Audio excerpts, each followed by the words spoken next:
Furgu Diaman,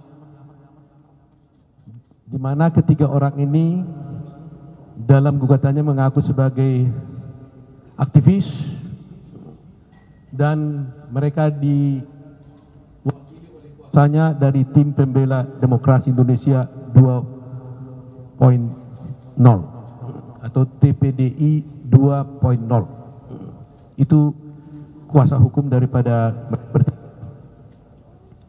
perkara ini didaftarkan pada tanggal 10 November 2023, jadi jauh sebelum pemilu dilakukan.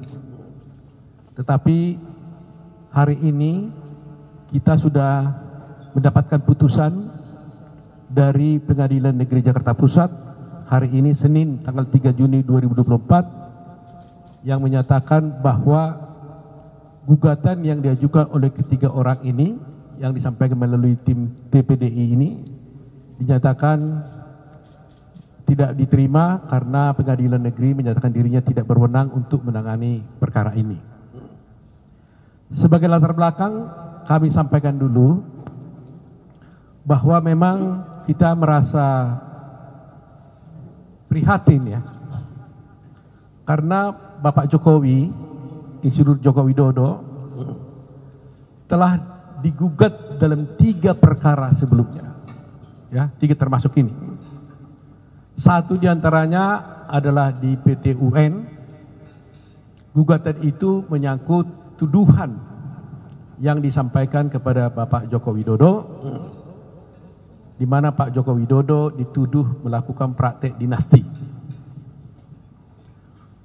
Tetapi puji Tuhan, gugatan tersebut telah dinyatakan juga tidak diterima di PT UN. Itu gugatan yang pertama. Gugatan yang kedua, Joko Widodo juga digugat lagi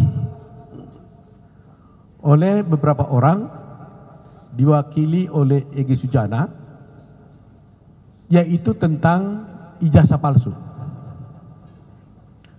Gugatan tersebut oleh Pengadilan Negeri Jakarta Pusat juga dinyatakan tidak dapat diterima. Jadi kalah lagi mereka 2 kali.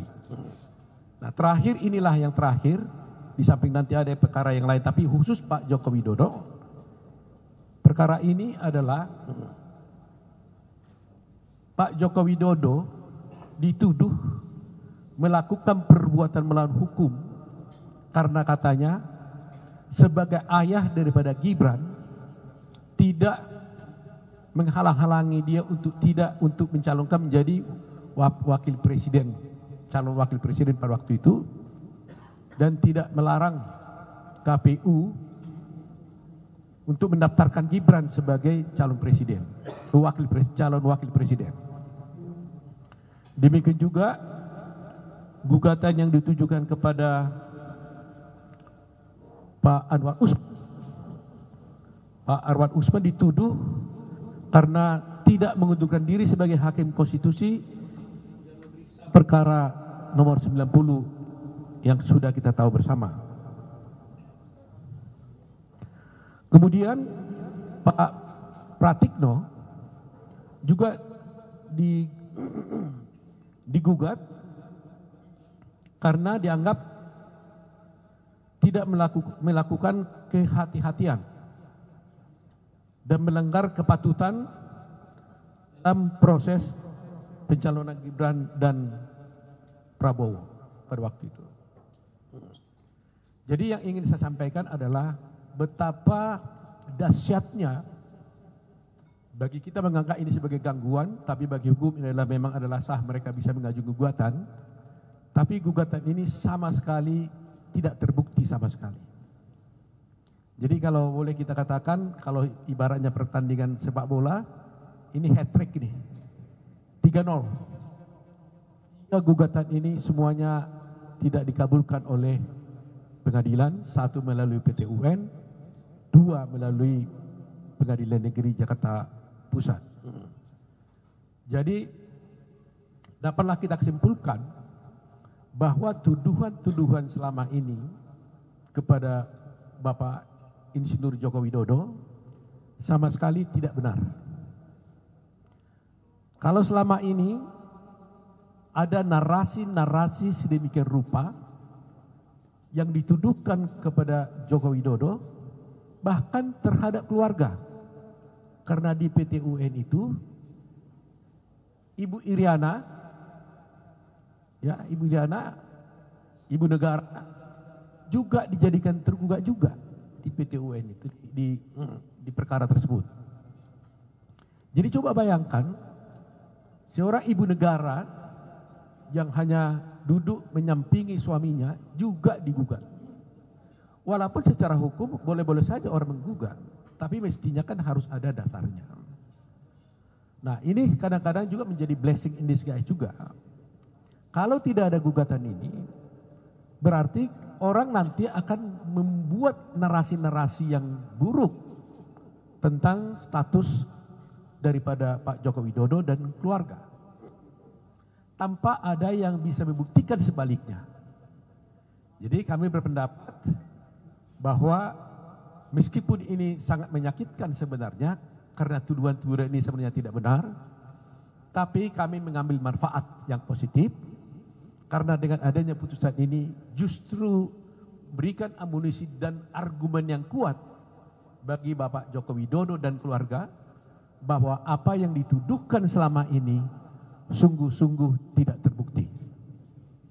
Jadi inilah poin penting yang ingin saya sampaikan kepada mass media, kepada ibu sekalian, agar seluruh masyarakat Indonesia tidak lagi membuat narasi-narasi, tidak lagi percaya terhadap narasi-narasi yang dikembangkan kepada Bapak Joko Widodo, yang selama ini seakan-akan Bapak Joko Widodo ini dan keluarganya itu melakukan hal-hal yang melanggar hukum. Jadi memang ini ada baiknya, karena kalau kita ini negara hukum, maka segala tuduhan itu dibuktikan melalui pengadilan. Dan kita selama perkara ini berjalan, kita tidak pernah mengumumkannya secara mengeksposnya secara resmi, karena kita yakin dan percaya kebenaran itu akan datang pada waktunya. Tetapi hari ini semua itu telah terbukti dengan benar, bahwa terbukti dengan benar bahwa tuduhan itu tidak terbukti. Itu maksudnya, ya. Jadi perkara pertama PT UN tentang dinasti, tuduhan itu tidak terbukti. Perkara yang selama ini di expose secara luas mengenai ijazah palsu juga tidak terbukti.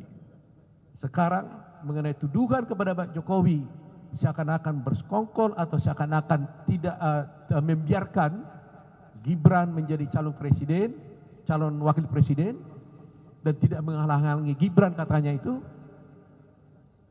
juga tidak benar. Bayangkan Pak Joko Widodo ini adalah sebenarnya presiden, tetapi dia dituduh dalam gugatan ini, beliau sebagai ayah kandung dari Gibran dituduh kenapa tidak menghalangi KPU untuk mendaftarkan Gibran sebagai calon wakil presiden. Ini jauh sekali teman-teman semuanya. Tetapi itu semuanya kita buktikan dalam persidangan yang begitu ketat. Ibu bapak sekali juga melihat mungkin di persidangan bagaimana ngototnya mereka, ya. Tapi puji Tuhan hari ini semuanya berakhir. Kepada teman-teman semuanya, kepada semua rakyat Indonesia dimanapun berada, marilah mulai hari ini kita tidak lagi menuduh Pak Joko Widodo dan keluarganya melakukan perbuatan-perbuatan melawan hukum, antara lain melakukan praktek dinasti, kemudian juga mengenai ijazah palsu juga sudah jelas tidak dapat diterima oleh pengadilan, termasuk juga mengenai dicalonkannya Gibran sebagai calon wakil presiden.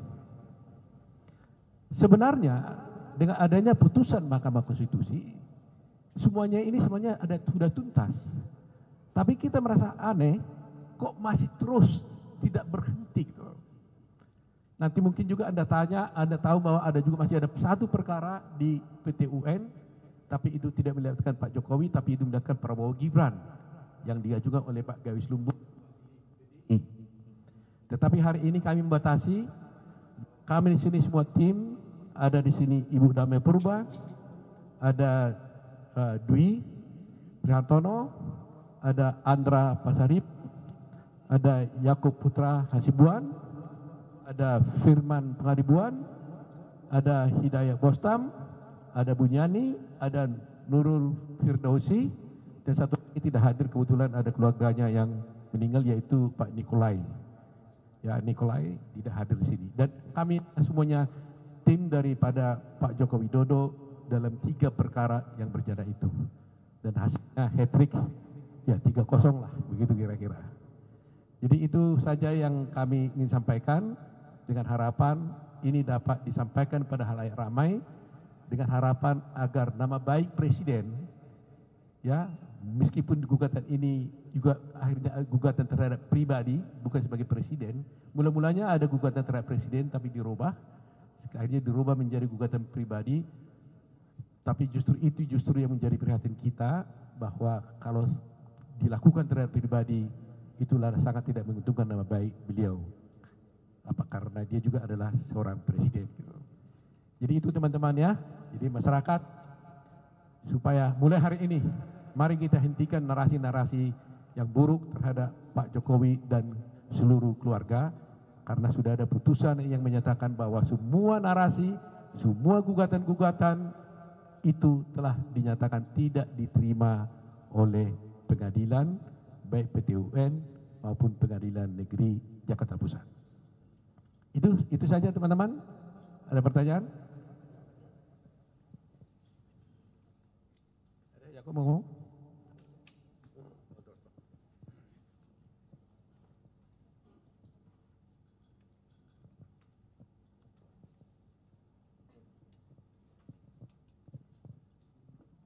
Ada? Kalau ada, sudah kita akhiri saja. Ya? Sudah cukup jelas ya semua ya?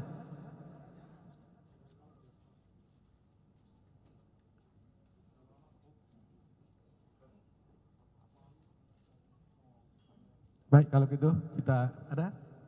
Ya. Dari Sydney dengan Sydney dari Jurnal Go News. Selanjutnya kalau misalnya ada gugatan serupa atau itu langsung saja apa bagi Bapak yang akan Bapak lakukan? Bagaimana? Langkah selanjutnya jika ada gugatan lain tambah atau gugatan baru? Ya, kalau ada masih orang juga mencoba mengajukan gugatan, ya tentunya tergantung prinsipal ya Pak Jokowi. Kalau beliau juga menunjuk kami jadi kuasanya, kami akan siap untuk melayaninya gitu. Ya, jadi ada juga tadi yang menanya apakah mau laporkan balik dan sebagainya. Sepanjang pembicaraan kami dengan Pak Jokowi di istana pada waktu itu, beliau mengatakan tidak ada keinginan untuk melapor balik, tidak ada. Beliau itu memang betul-betul sungguh arif dan bijaksana sebagai negarawan. Dia bilang silakan saja, hadapi secara hukum, buktikan apa yang sebenarnya terjadi di pengadilan, supaya masyarakat semua tahu apa yang sesungguhnya terjadi. Jadi ini saya bilang tadi blessing in disguise kan, kita nggak menginginkan adanya gugatan ini kan sebenarnya kan. Tapi justru dengan adanya gugatan ini jadi hal yang menguntungkan buat Pak Jokowi, karena Pak Jokowi jadi diberikan kesempatan untuk membuktikan bahwa dirinya tidak bersalah. Ini satu hal yang kita anggap sebagai positif lah, ya. Tadinya dianggap itu gangguan, tapi akhirnya kita pikir, ya ambil dipetik hasilnya bahwa ini salah satu cara panggung untuk bisa membuktikan bahwa Pak Jokowi tidak benar seperti yang mereka tuduhkan. Gitu. Silakan. Pak, setelah nanti menyampaikan lewat media, ini kan berarti kan rakyat kan tahunya lewat media sosial kan terkait dengan ijazah palsu dan lain sebagainya. Kira-kira ada strategi lainnya nggak dari Pradi, mungkin diadakan seminar atau FGD agar jadi cuma hanya bukan lewat online aja disampaikan, tapi kedepannya itu lewat Prabowo Gibran akan diadakan FGD, jadi biar rakyat tahu tentang terkait kedua gugatan ini semua. Bagaimana? Kita lihat nanti perkembangannya, ya. Bila mana itu diperlukan mungkin perlu ya. Karena apa? Memang perlu masyarakat tahu ini karena kan kita sudah dapat pemimpin yang baru yang akan dilantik nanti pada tanggal 22 Oktober. Jadi kita menginginkan bahwa Pak Jokowi yang sudah sekian lama berjasa memimpin negara ini 10 tahun, jangan sampai ketika dia mengakhiri jabatannya, ada hal orang-orang yang mencoba mengganggu, memberikan narasi yang tidak baik kepada Pak Jokowi. Jadi dia naik dengan baik, dia juga nanti selesai juga akan dengan baik, dengan membawa nama besar bahwa dia telah berbakti untuk bangsa dan negara ini. Ya, itu poin kita. Pak, terkait dengan adanya pemberitaan dari Dewan HAM PBB, kira-kira nanti dari Pak Oto ada nggak nanti solusi untuk menyampaikan langsung lewat apa gitulah ke PBB, karena kan terkait dengan demokrasi ini yang pemilu curang kan HAM kan sudah memberikan keputusan, itu bagaimana Pak anggapannya? Ya, jadi apapun yang disampaikan oleh orang luar, termasuk Dewan Keamanan PBB dan sebagainya, itu kita tidak perlu komentari. Putusan ini sudah menjawab semuanya, ya kan? Kami tidak perlu membuat narasi-narasi untuk membantah sana sini, ya, karena kalau saya membantah nggak habis-habisnya. Jadi kita selesaikan di meja pengadilan, dan hari ini putusannya jelas bahwa gugatan mereka itu tidak diterima, ya, dengan berbagai alasan yang sudah saya sampaikan tadi. Jadi kami mengambil posisi seperti itu, daripada kami menjawab sana sini, membantah sana sini yang tidak berujung, maka yang paling baik karena kita negara hukum, maka adalah dengan adanya putusan ini menyelesaikan semua persoalan-persoalan dan tuduhan yang ada sebelumnya. Saya kira itu poin yang paling penting. Jadi kalau maunya ada orang mengatakan Pak Jokowi begini-begini, ya tinggal bilang aja, lihat aja putusan pengadilan, ya kan, supaya jangan ada dispute kan. Tidak ada lagi persoalan. Tapi kalau kita hanya gonjang-ganjing di media, itu kan tidak akan ada kepastian. Tapi kalau sudah pengadilan memutuskan, ya saya kira itu menjadi pegangan kita. Dan ingat, bukan kita yang gugat ya. Mereka yang menggugat, dan akhirnya pengadilan menyatakan tidak menerima gugatan mereka. Itu poin penting. Ada lagi?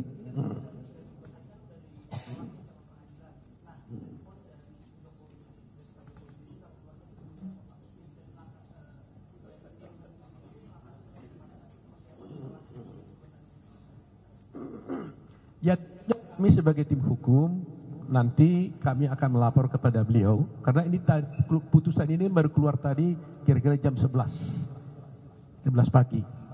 Kini sore kita konferensi pers, tapi tadi sudah saya beritahukan adanya putusan ini, dan tentunya sebagai kuasa hukum kami nanti bersama-sama akan menghadap beliau untuk memberikan laporan.